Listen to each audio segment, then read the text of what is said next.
sure I'm an artist. I had to turn in this drawing and I think 15 other paintings and drawings at this my first solo show in Alameda, and I was rushing, and at the last minute I looked at the tones in her hair and I was like, you know, I want her hair to be more dark. I should have laid the painting down on the ground and used the ink and make it darker. So I decided that maybe I should ink it while it's hanging up. But bad idea, because I had way too much ink on the brush. The ink fell straight down the middle of her face and continued all the way down. And I watched it really slowly. It didn't go fast, it did it slowly. There's nothing you could do because it was ink, so I couldn't go like this and it would smear. So I'm like, fuck, what the fuck am I supposed to do now? Am I supposed to just leave it out the fucking show? And I was like, no, this piece is huge. It's gonna take up a big chunk of wall. And I'm really optimistic, so I think it could fix anything. So what I did was use, I grabbed gesso and white paint, painted over this black line that went down her face, and grabbed some of this watercolor, colored these things in, and actually just used pencil to shape back over the smear that went down her face. And I mean, you could tell if you go up really close. Other people can't tell unless I open up my mouth and tell them. So I actually kind of tell them myself. So if you mess up a painting or like a project, or you're working on a video and you fucked up and no one notices it, don't tell on yourself, because they're most likely not going to know. After when I found out that I had a solo show, I actually went out with friends and celebrated, because like, how many people actually get to have a solo show? But then I had to get straight to work, because I was like, man, what am I going to do for the solo show? What's going to be my theme? I just got finished with a different solo show about my culture, so Native American women and like cholas, and I wanted to transition to something where I could use my imagination a little bit more and like run wild with it.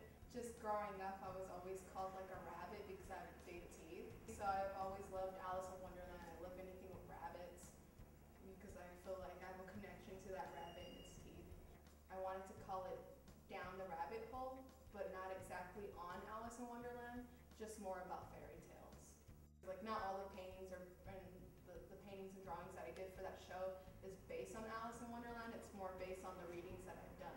I think I have a painting in there about Juniper Tree, which has nothing to do with Alice in Wonderland. It's the Brothers Grimm.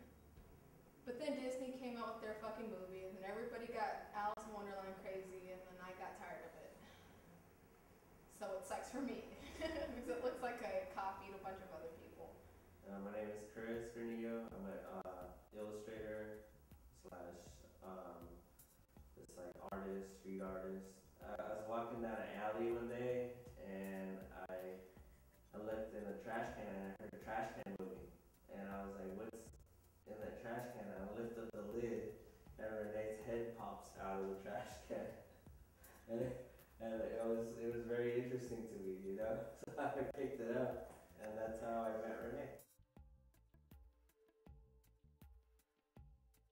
And then I asked her if she was an artist, and then she showed me her work, and I was really impressed for her age, how fast she progressed and how fast she's actually doing the art. She could do a painting in about 4 or 5 days, which is, for artists now in today's time, it's very, very, I guess, progressive. I've done about 4 paintings with her, and I think the best ones are the bigger ones that I like doing with her. The mural that we did in San Francisco, and also doing like a live painting. That was the best ones that I liked doing with her, and it was a lot of fun too. And it was very interesting because she was very new to it, very new to like not being prepared. So it was very, very, very, very new. And as we started doing more, I noticed she started getting more experience at doing stuff like that. And because usually when she does her work, she shuts herself out of the world.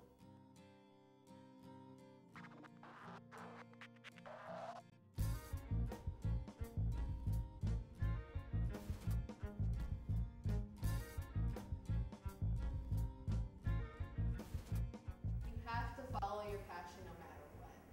You should keep your expectations really, really high, at least I do. I know a lot of other people do.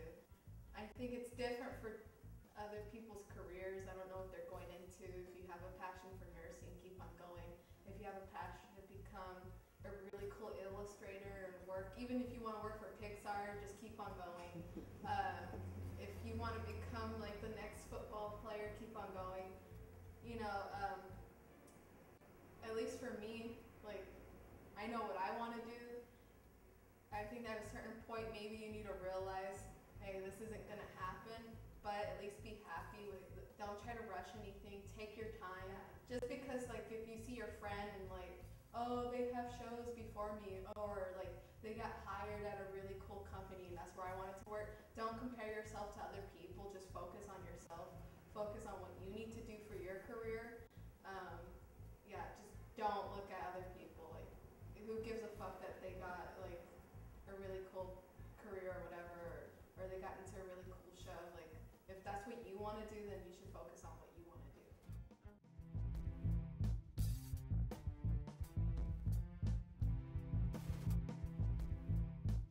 Like, what's going on? Her name is not me.